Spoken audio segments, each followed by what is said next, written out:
That piece of junk doesn't belong in my classroom. Professor Harrison's voice sliced through the morning silence at Whitmore Conservatory. Every head in the advanced music class snapped toward the back row, where 19-year-old Keisha sat frozen, her duct-taped violin case suddenly feeling like it weighed 1,000 pounds. Harrison strode over, picked up her case with 2 fingers like it might infect him, and held it high for all 25 students to witness. The silver tape caught the fluorescent lights as he rotated it slowly, deliberately. Class, observe what happens when people mistake enthusiasm for preparation. He dropped the case onto her desk with a loud thud. Custodial supplies are kept in the basement, dear. Perhaps that's more your speed. Nervous laughter rippled through the room. Keisha's hands trembled as she stared at her grandmother's violin case, the same case that held 30 years of church hymns and her only shot at proving them all wrong. Have you ever been dismissed as worthless before anyone saw what you could really do? The marble halls of Whitmore Conservatory echoed with the sound of perfection. Behind every practice room door, scales climbed toward heaven with mechanical precision. Steinway grand pianos worth more than houses sat like altars in soundproof chambers. Oil paintings of dead white composers gazed down from walls that had witnessed a century of musical excellence and carefully maintained exclusivity. Keisha Williams had walked these halls for 3 months now, but they still felt foreign. Her worn sneakers squeaked against floors polished to mirror shine. Students glided past her, carrying violin cases that cost more than her family's monthly rent. Their conversations peppered with words like summer in Vienna and daddy's connections at Lincoln Center. She clutched her grandmother's violin case tighter. The duct tape Rosa had applied 2 years ago was starting to peel at the edges, revealing the original brown leather underneath. Each morning, Keisha ran her fingers over those silver strips before entering the conservatory, whispering the same prayer her grandmother had taught her. Let this music speak louder than their money. 3 hours ago, she'd been elbow-deep in greasy dishwater at Murphy's Diner, scrubbing plates until her knuckles cracked. The smell of bacon grease still clung to her hair despite the quick shower in the conservatory's student facilities. She worked the breakfast shift every day, 4 a.m. to 8 a.m., then rushed across town to make her 9 o'clock music theory class. Her scholarship covered tuition, but everything else fell on her shoulders. Books, sheet music, rosin for her bow. The monthly payment on the tiny studio apartment she shared with her younger brother Marcus, who was counting on her success as much as she was. The violin case had been Rosa's most treasured possession. Keisha remembered watching her grandmother polish the worn leather every Sunday morning before church service, treating it with the same reverence other families reserved for family Bibles. Inside rested a 1960 Heinrich Roth violin modest by conservatory standards, but it had sung hymns that moved congregations to tears for 30 years. "This violin knows how to pray, baby girl," Rosa used to whisper as she tuned the strings in their cramped Baltimore row house. "It's got more church services in its wood than most people got in their hearts." Rosa had saved for 8 months to buy that violin from a retiring church musician. $15 a week, hidden in a coffee can behind the flower. When she finally held it for the first time, she cried, not from sadness, but from recognition. The instrument fit her like it had been waiting. Keisha learned to play on YouTube at 3 in the morning, her laptop balanced on her windowsill, grandmother's violin muted with a practice attachment so the neighbors wouldn't complain. While other conservatory students had private lessons and summer camps, she had grainy tutorial videos and Rosa's voice echoing in her memory. "Feel the music before you play it, child. Let it live in your chest first." By age 16, she could play Vivaldi's Four Seasons from memory. By 17, she'd mastered Bach's Partitas. By 18, she was performing Paganini's Caprices in her bedroom, bowing with precision that would make professionals weep if they could see past the duct tape on her case. The calluses on her fingertips told 2 stories. The deep grooves from violin strings spoke of countless hours practicing scales and etudes. But the burns and cuts came from the restaurant work proof of the price she paid for each hour of musical study. Her practice schedule was carved from exhaustion. After her shift at Murphy's and a full day of classes, she claimed whatever practice room stayed unlocked latest. Sometimes she played in stairwells when the official rooms were occupied by students whose parents could afford private practice time. The conservatory's practice rooms intimidated her at first. Steinway uprights that responded to the lightest touch. Acoustics designed by architects who understood how sound should live and breathe. But Rosa's violin had learned to sing in fellowship halls with cracked ceilings and folding chairs. It could make music anywhere. Last month, her work supervisor at Murphy's offered her full-time hours. "Forget that fancy music school," he'd said, grease staining his apron. "You got good hands for real work." The temptation was real. Full-time meant steady money, an apartment without roaches, maybe even violin lessons for Marcus. But Rosa's final words haunted her dreams. "Don't let anyone silence your song, baby girl." This violin's got more music left in it. The conservatory's financial aid office had made their position clear. Academic probation meant losing her scholarship. One failed class, one semester below their standards, and she'd be back to washing dishes permanently. Professor Harrison's advanced music theory wasn't just a requirement. It was her last bridge to the future Rosa had died believing in. She'd researched Harrison before the semester started. 15 years as department chair. Connections to every major symphony on the East Coast. Students called him the gatekeeper because his recommendation could launch careers or end them with equal efficiency. But the research hadn't prepared her for his particular brand of cruelty. The way his eyes skipped over scholarship students during discussions. How he praised students for observations that weren't particularly insightful, as long as they came from the right families. The subtle comments about musical pedigree and proper preparation. Keisha had watched him dismiss talented students whose only crime was playing instruments that didn't cost enough. She'd seen promising musicians transfer out after one semester of his systematic discouragement. But she also knew what her grandmother's violin could do when given the chance to speak. As she sat in Harrison's classroom that morning, violin case balanced across her knees like a shield, she felt Rosa's presence in the worn leather beneath her palms. 30 years of Sunday mornings lived in that wood. Hundreds of hymns that had lifted spirits and healed hearts. The prayers of elderly church ladies who'd never heard of Paganini but understood music's power to transform. The mini-stakes were crystal clear. Fail this class, lose the scholarship. Lose the scholarship, lose the only shot at proving that music belonged to everyone, not just those who could afford to package it properly. Her phone buzzed with a text from Marcus. "Kick ass today, sis." Grandma's watching. Keisha smiled, running her thumb over the duct tape one more time. Let Harrison judge the packaging. Rosa's violin was ready to speak for itself. Dr. Edmund Harrison III commanded respect the moment he entered any room. At 52, his silver hair was perfectly styled, never disturbed by something as common as weather or worry. His suits were hand-tailored, his shoes Italian leather, his watch a Patek Philippe that cost more than most people's cars. But it was the violin case that truly announced his status.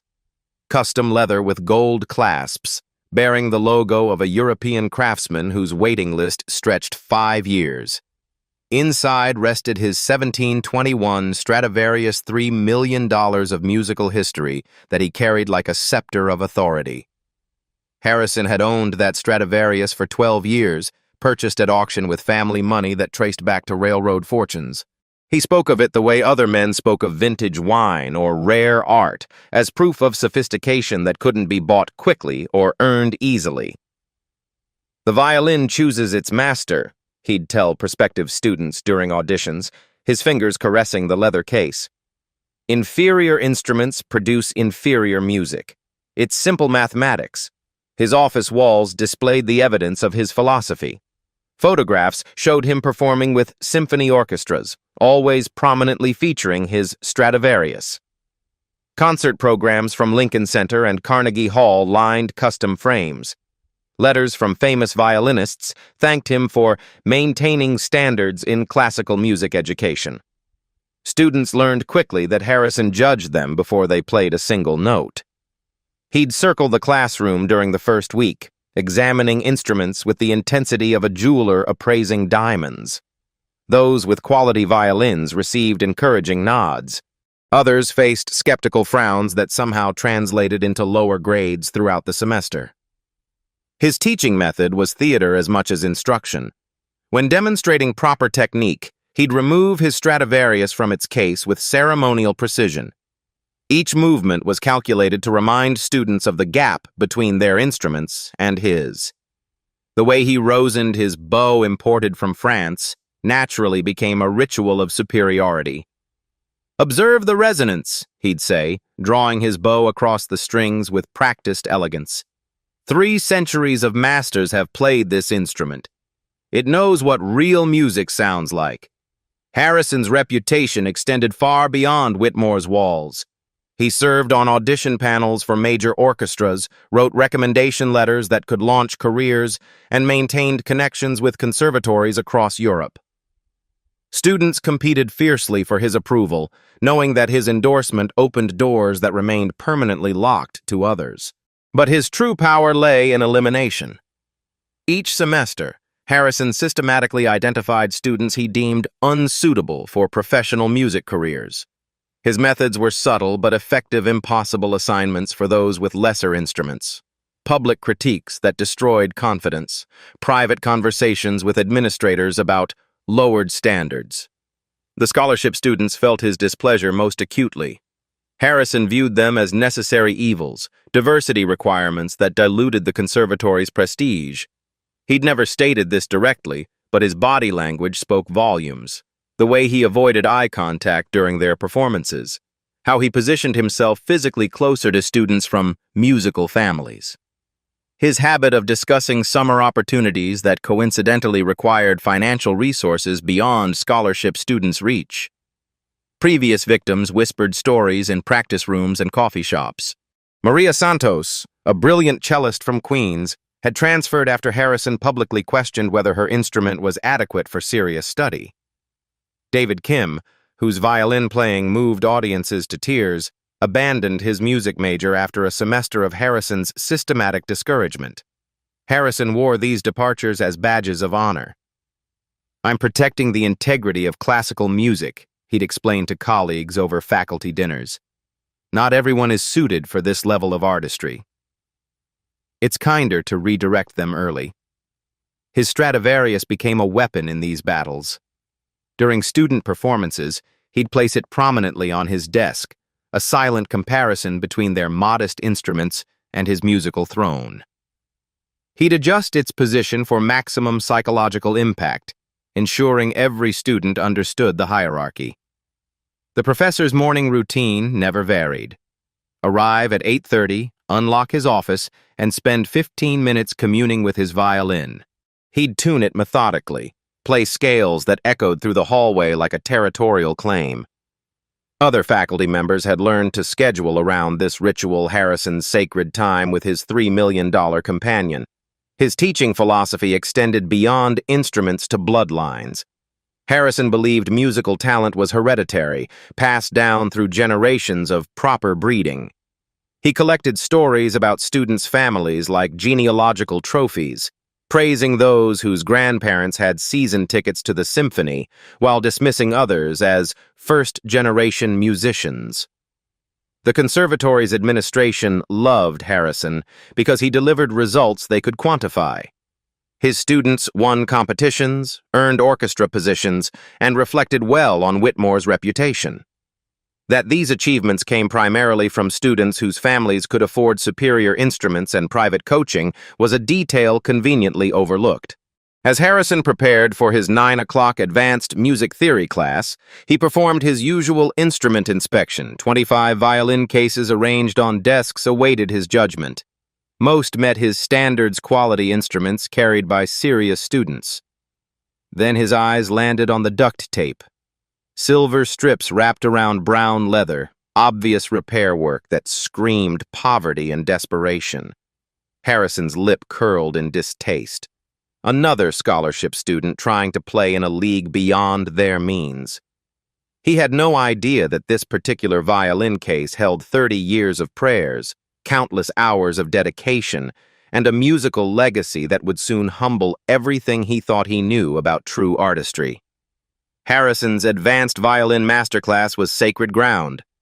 25 chairs arranged in a perfect circle, each occupied by a student whose instrument had survived his preliminary judgment.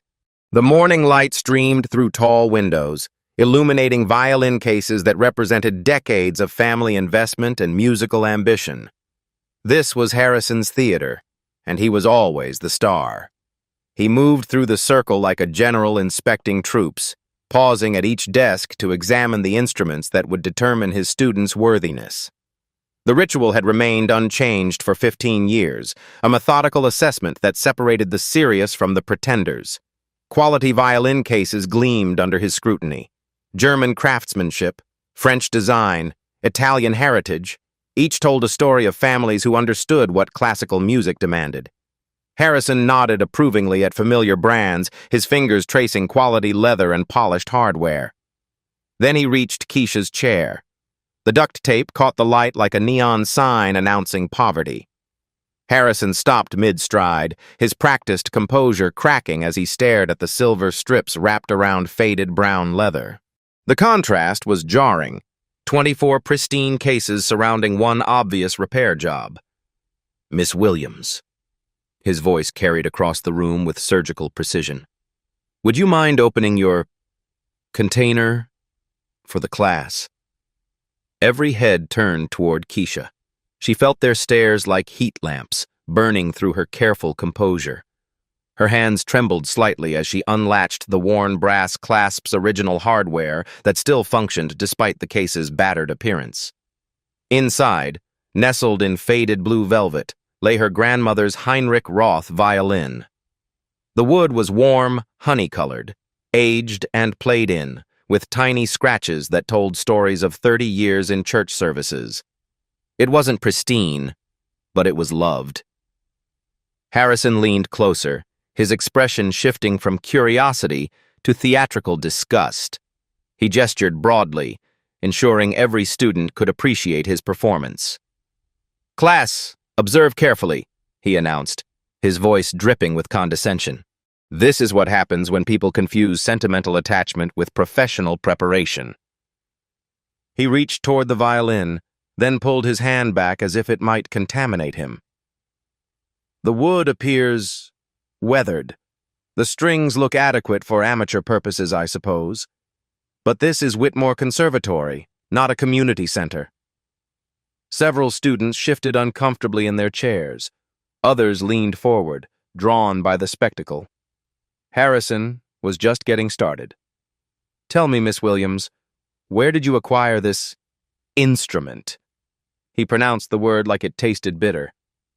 "Estate sale? Pawn shop? Perhaps someone's attic?"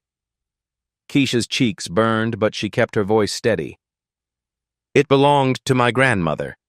She played it in church for 30 years. Harrison's eyebrows rose theatrically. "Church music." He turned to address the class. "Everyone notes the difference between sacred and classical music.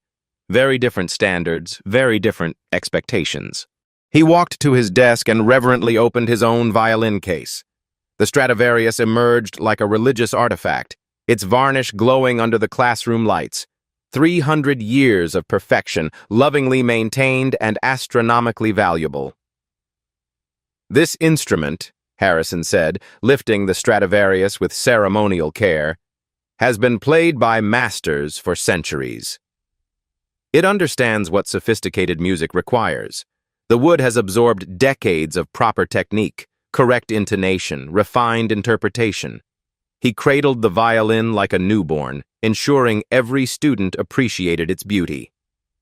Each component was crafted by Antonio Stradivari himself.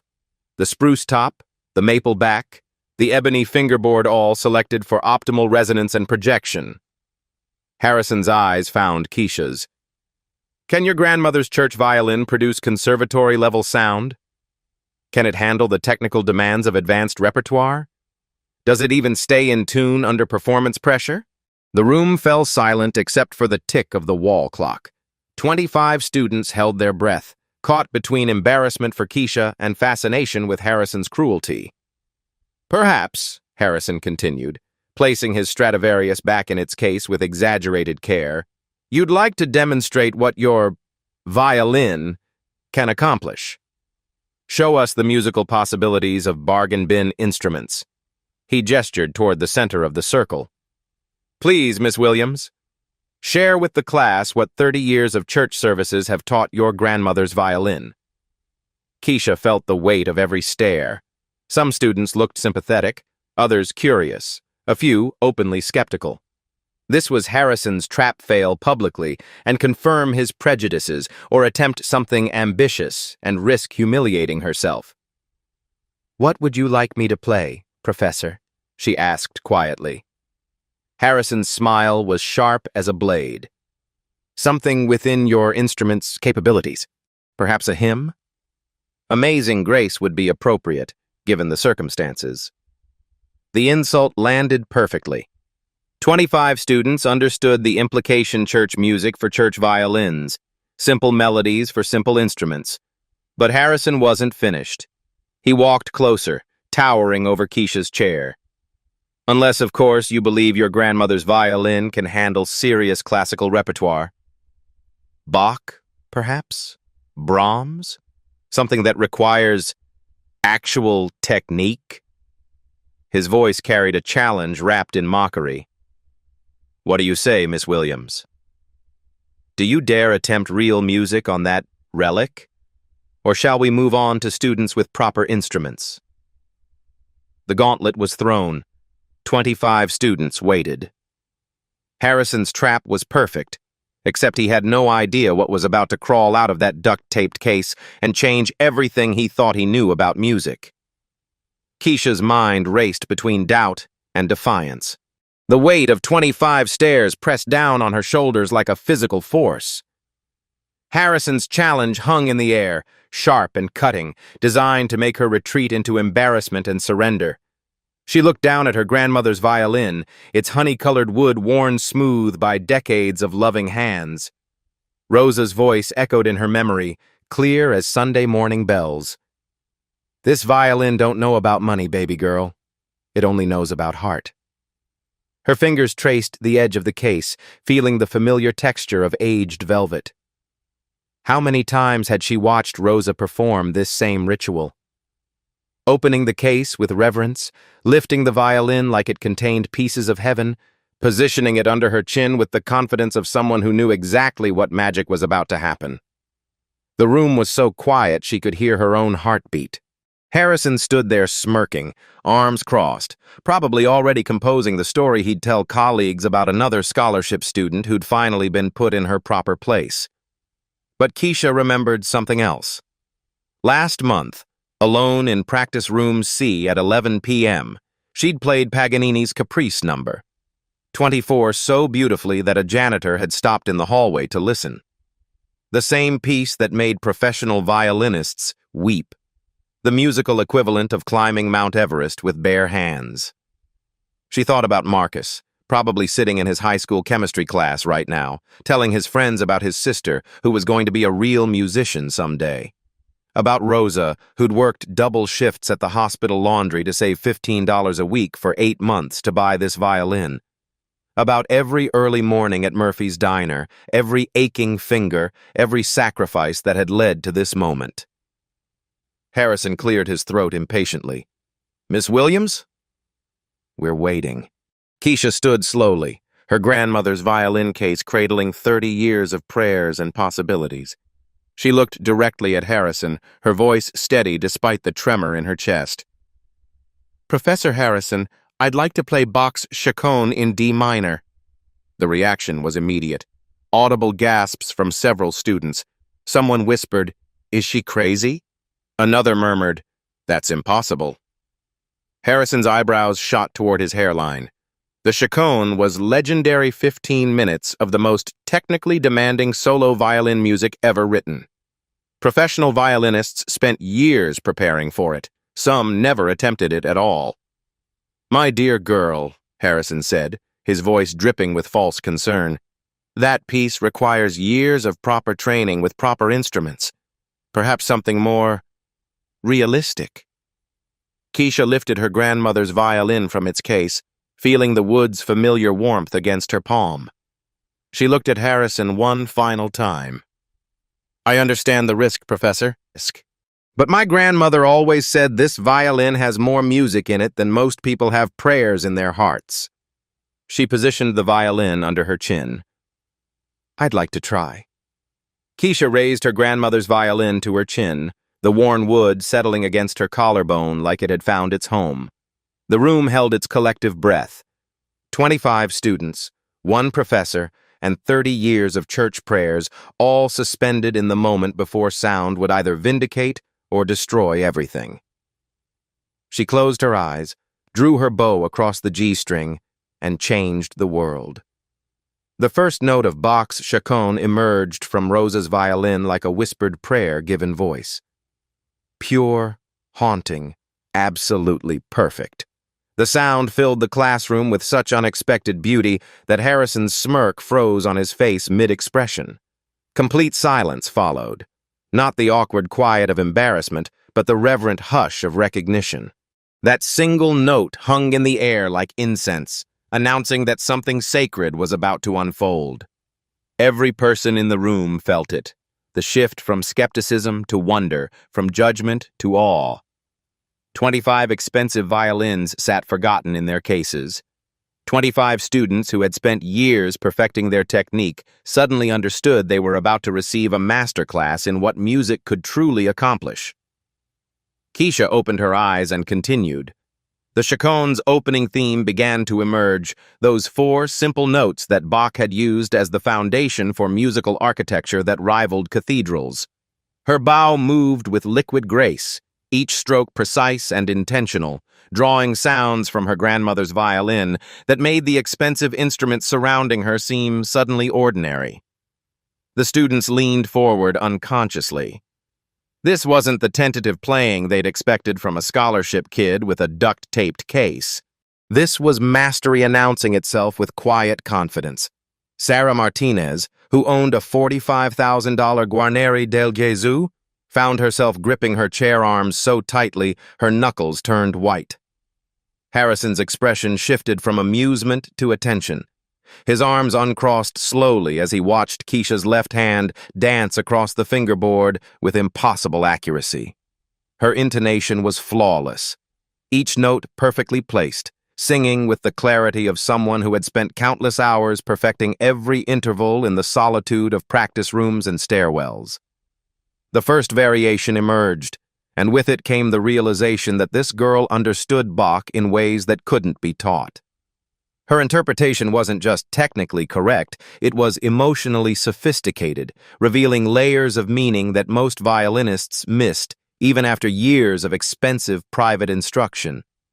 Rosa's violin responded to Keisha's touch like it had been waiting its entire life for this moment. The wood that had absorbed 30 years of hymns now channeled Bach's mathematical perfection, creating sounds that seemed to originate from some divine source rather than mere strings and varnish. Each note carried the weight of congregation prayers, of Sunday mornings when music lifted spirits beyond earthly concerns. As the second variation began, Keisha's body moved with the music.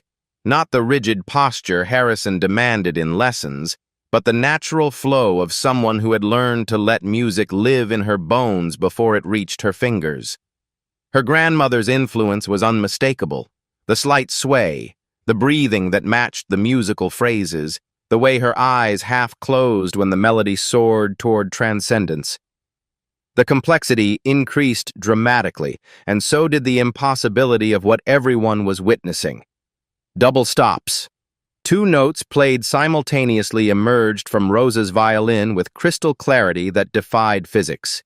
Harrison blinked hard as if trying to wake from a dream.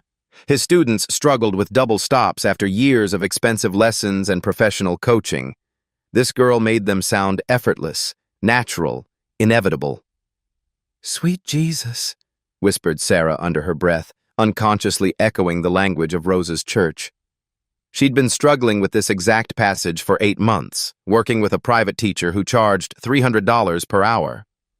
Marcus Brooks, whose father had spent $40,000 on his violin, sat transfixed.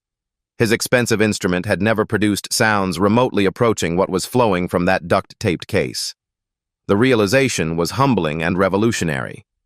Maybe the problem wasn't his violin. Maybe the problem was everything he'd been taught about what mattered in music.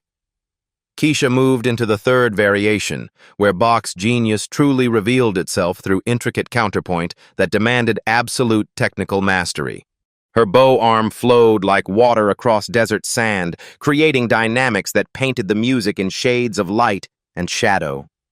Soft notes that barely whispered secrets to the back row, powerful strokes that filled the room with golden sound that seemed to emanate from the walls themselves.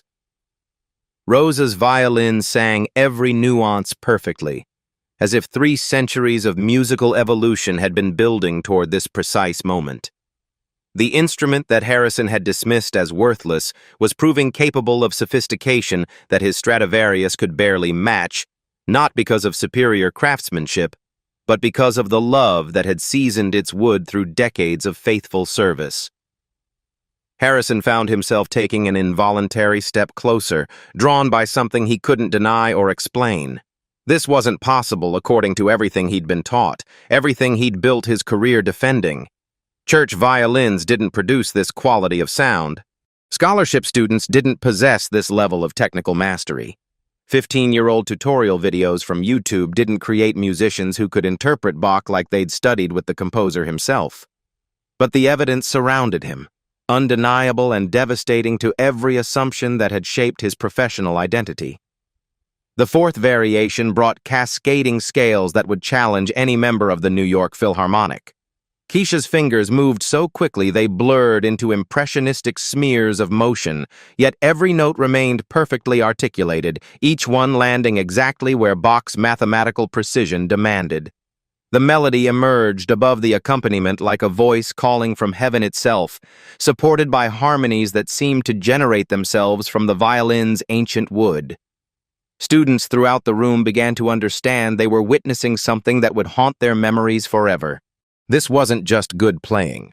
This was the kind of performance that changed lives, that reminded everyone why they'd fallen in love with music before conservatory politics and expensive instruments had complicated everything.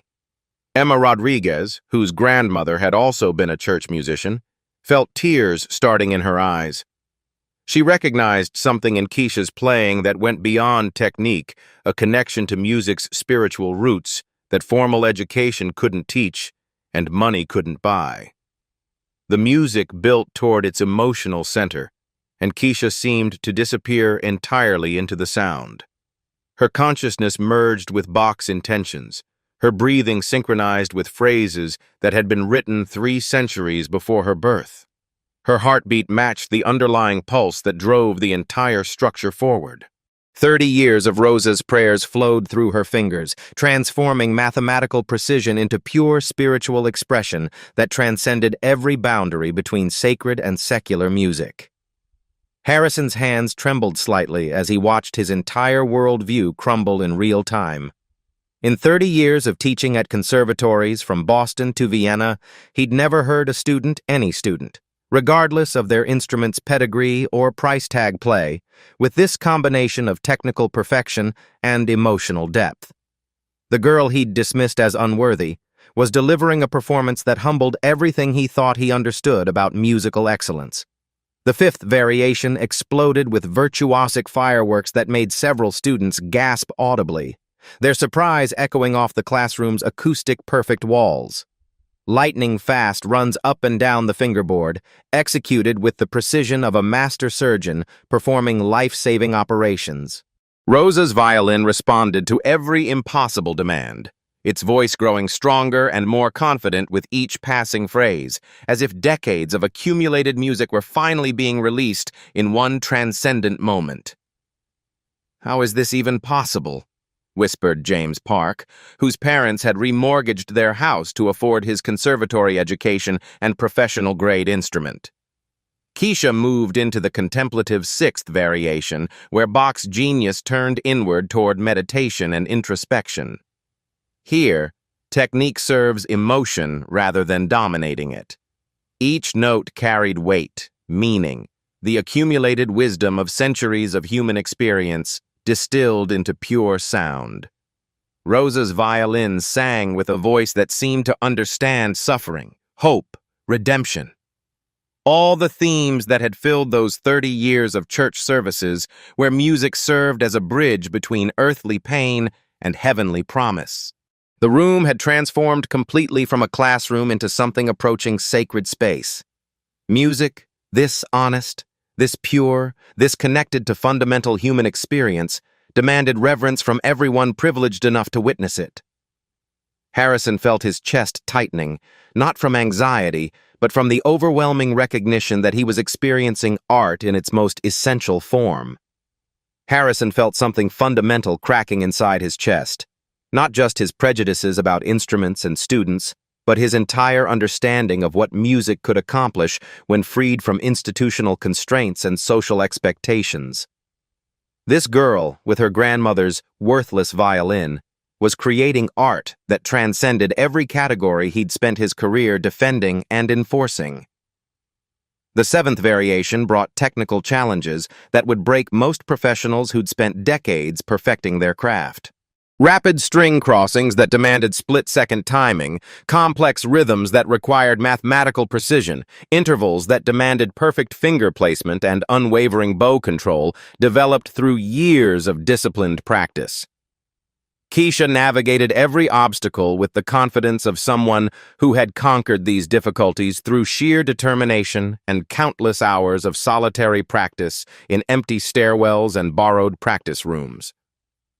As the music built relentlessly toward its climax, everyone in the room understood they were experiencing something unrepeatable, a convergence of preparation, inspiration, and spiritual connection that might never occur again in their lifetimes. This wasn't just a performance, it was testimony, proving that excellence could emerge from anywhere when passion met preparation, when love transformed limitation into transcendence. The eighth variation soared with melodic lines that seemed to rise directly toward heaven, carrying everyone present beyond the confines of academic analysis into pure emotional experience. Rosa's violin had found its voice completely now, singing with the accumulated power of every prayer, every hymn, every moment of joy and sorrow it had witnessed in 3 decades of faithful service to something larger than individual ambition. Keisha approached the final variations, where Bach demanded everything a violinist could possibly give and then asked for more. Her grandmother's violin rose to meet every challenge, producing sounds that seemed to originate from some source beyond the physical world, beyond the limitations of wood and steel and human capacity. The room held its breath as she prepared for the most demanding passage, a section that required split-second timing, perfect intonation, and bow control that bordered on supernatural. Professional violinists spent years building toward attempts at this music. Keisha paused for just a moment, her bow hovering above the strings like a conductor's baton before a symphony's finale. In that silence, Rosa's voice echoed one final time. "Play it like you're talking to God, baby girl." Keisha smiled and launched into the climactic finale, where 30 years of accumulated prayers exploded into 15 minutes of musical perfection that would haunt everyone present for the rest of their lives. The final note of Bach's chaconne hung in the air like a prayer awaiting answer. Keisha lowered her grandmother's violin slowly, her bow arm still trembling from the intensity of 15 minutes that had just rewritten everyone's understanding of what was possible. Silence. Complete, absolute, reverent silence that stretched for what felt like eternity. 25 students sat frozen in their chairs, afraid that even breathing might shatter the spell that had just been cast. Harrison stood motionless, his mouth slightly open, staring at the girl he had mocked as if seeing her for the first time. Then Sarah Martinez began to clap.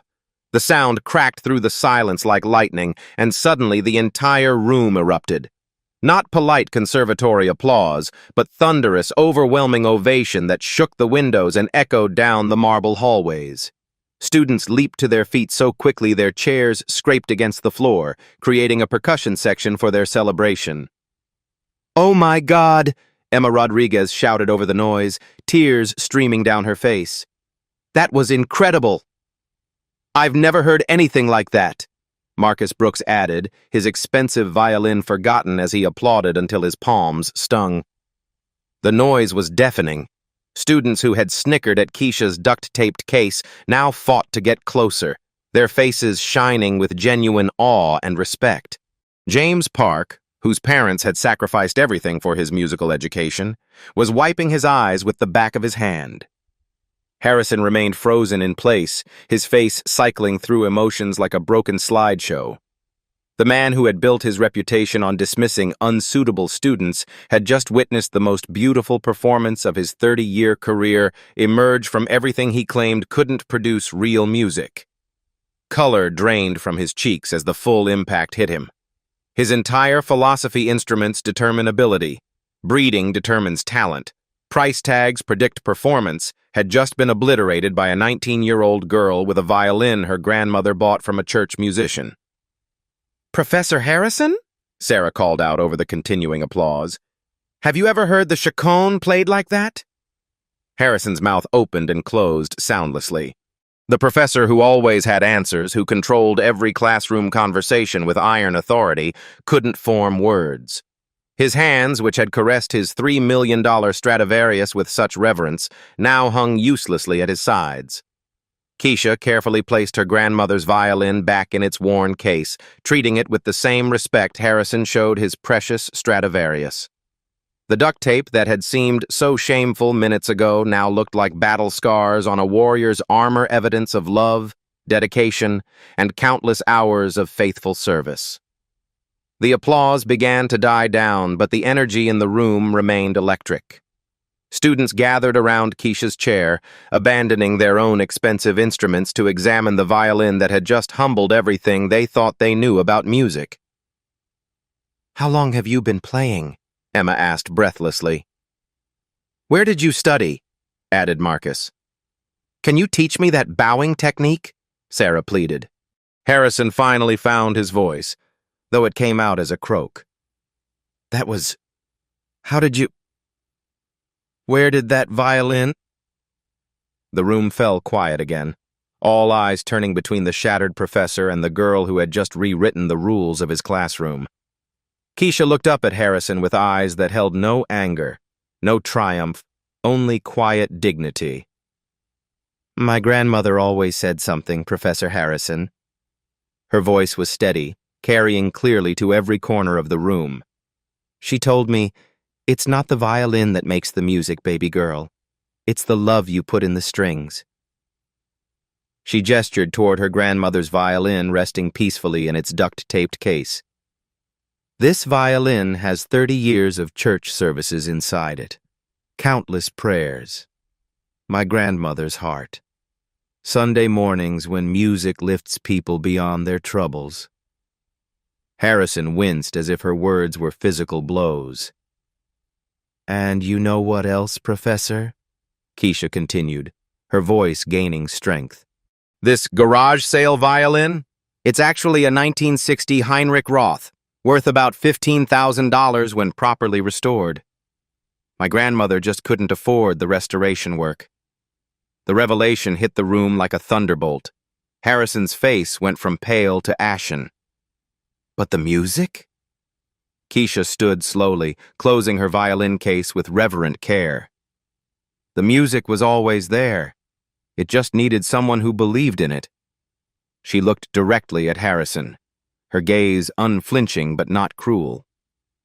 "No price tag can buy that, Professor." The power in the room had shifted completely. The man who had wielded authority through intimidation and snobbery now stood diminished, while the girl he had tried to humiliate commanded respect through pure talent and quiet grace. The transformation in the room was immediate and profound. Students who had barely acknowledged Keisha's existence 15 minutes earlier now surrounded her like she was a visiting master artist. The social hierarchy that had defined Harrison's classroom for 15 years crumbled in the wake of Rosa's violin. "Keisha, that was absolutely incredible," Sarah Martinez said, her voice still shaky with emotion. "I've been working on the chaconne for 2 years with a private teacher, and I've never heard it played like that." "How did you learn to phrase it so beautifully?" Emma Rodriguez asked, genuine curiosity replacing any trace of earlier judgment. "The way you made those double stops sing, I didn't know that was possible." Marcus Brooks, whose $40,000 violin suddenly seemed less impressive, shook his head in amazement. "My teacher always tells me the instrument makes the musician, but you just proved that completely wrong." Phone numbers were exchanged with unprecedented enthusiasm. Study group invitations flew across the room. The girl with the duct-taped case was suddenly the most sought-after practice partner at Whitmore Conservatory. Harrison stood apart from the celebration, watching his carefully constructed world reorganize itself around a truth he had spent decades denying. His Stradivarius, sitting in its custom case, no longer seemed like the ultimate symbol of musical superiority. Instead, it looked like an expensive security blanket for someone who had forgotten what music was really about. "Miss Williams." His voice cut through the excited chatter, drawing every eye in the room. Students stepped back, creating a path between professor and student like witnesses to a historical moment. Harrison approached slowly, each step seeming to require enormous effort. When he reached Keisha's chair, he stopped and did something no one had ever seen before. He looked uncertain, vulnerable, profoundly humbled. "I owe you an apology," he said quietly, his voice lacking its usual commanding authority. "And I owe your violin one as well." The admission sent ripples of shock through the students. Professor Harrison, who never admitted mistakes, who never showed weakness, was acknowledging that he had been wrong in the most fundamental way possible. "Would you—" He paused, swallowing his pride with visible difficulty. "Would you mind if I examined your violin properly? I believe I was gravely mistaken about its value." Keisha nodded and reopened her case. Harrison knelt beside her chair, a gesture of respect that stunned everyone present. He studied Rosa's violin with professional attention, noting details he had dismissed in his rush to judgment. Under proper examination, the Heinrich Roth markings were clearly visible. The wood quality was obvious to anyone who looked past superficial appearances. The craftsmanship, while modest compared to his Stradivarius, was solid and thoughtful. "This is indeed a quality instrument," Harrison admitted, his voice growing stronger as professional honesty replaced personal prejudice. "Heinrich Roth made excellent violins in the 1960s. With proper restoration, new strings, bridge adjustment, professional cleaning, this could easily be worth $15,000 to $20,000. He looked up at Keisha with something approaching wonder. But more importantly, it's been loved. Played regularly, maintained with care. That's why it responds so beautifully to your touch." Harrison stood slowly, addressing the entire class. "I want everyone to understand what we've witnessed today. Musical excellence doesn't require expensive instruments or prestigious pedigrees. It requires dedication, passion, and respect for the music itself." The professor who had built his reputation on instrument snobbery was publicly dismantling his own philosophy. "Miss Williams," Harrison continued, "I have connections with several violin restoration specialists. I'd like to arrange for your instrument to receive professional attention at no cost to you. It's the least I can do." But the real transformation was happening among the students. The rigid social stratification based on instrument value was dissolving before everyone's eyes.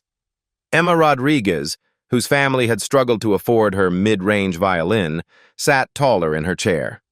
James Park looked at his expensive instrument with new understanding. It was a tool, not a trophy.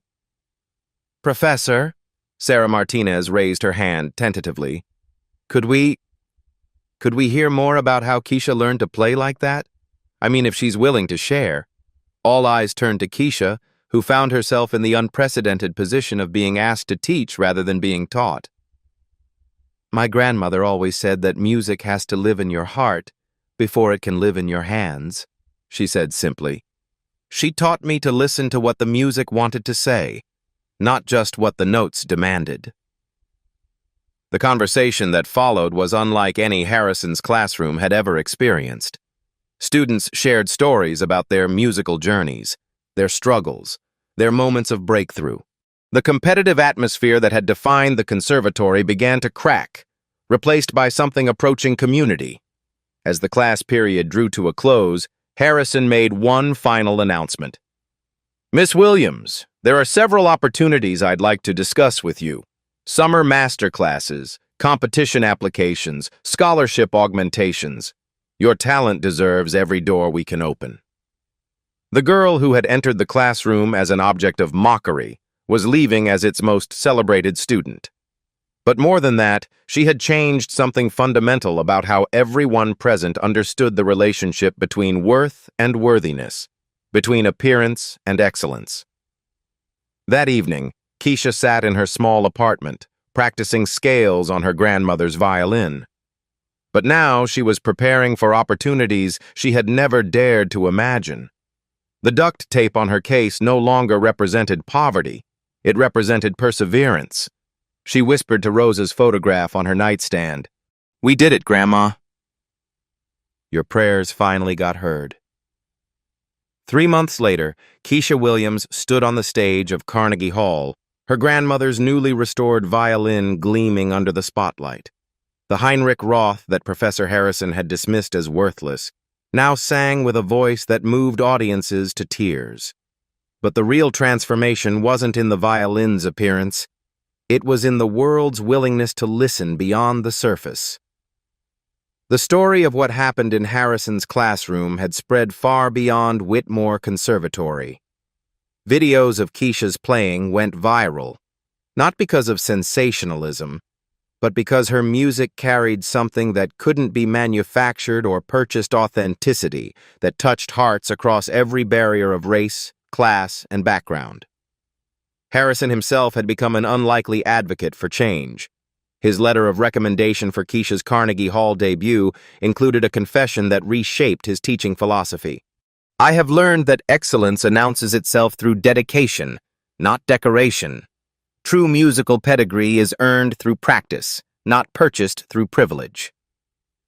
In a world obsessed with brands and price tags, Keisha's grandmother had understood something profound. A violin's worth isn't measured in dollars, it's measured in the music it makes and the hearts it touches. Rosa knew that instruments don't create musicians. Musicians create magic from whatever tools they're given, transforming humble wood and metal into vessels for human expression. But perhaps the most important lesson is how often we judge potential by packaging. How many times have you dismissed someone's abilities because their tools didn't look expensive enough? How many Keishas have you overlooked because their violin cases were held together with duct tape? Talent doesn't announce itself with prestigious labels or perfect presentations. It whispers in practice rooms at 3 in the morning, in grandmother's wisdom passed down through generations, in the determination to prove that excellence belongs to everyone willing to work for it. Every person you've underestimated because their tools don't match your expectations might possess gifts that could change your understanding of what's possible. The question isn't whether someone owns a Stradivarius, it's whether you're ready to recognize the music that's been waiting patiently for someone to believe in it. What songs are you missing because you're too busy judging the instruments? If Keisha's story inspired you to look beyond appearances and listen for the talent that truly matters, smash that subscribe button for more incredible stories of hidden potential proving the doubters wrong. Hit the notification bell and share this video if you believe excellence has no price tag, because next week, We're bringing you the homeless man's chess set, made from bottle caps. Then he checked a grandmaster. Subscribe now to discover more amazing people who prove that greatness can emerge from anywhere when passion meets preparation. Your next dose of inspiration is just one click away.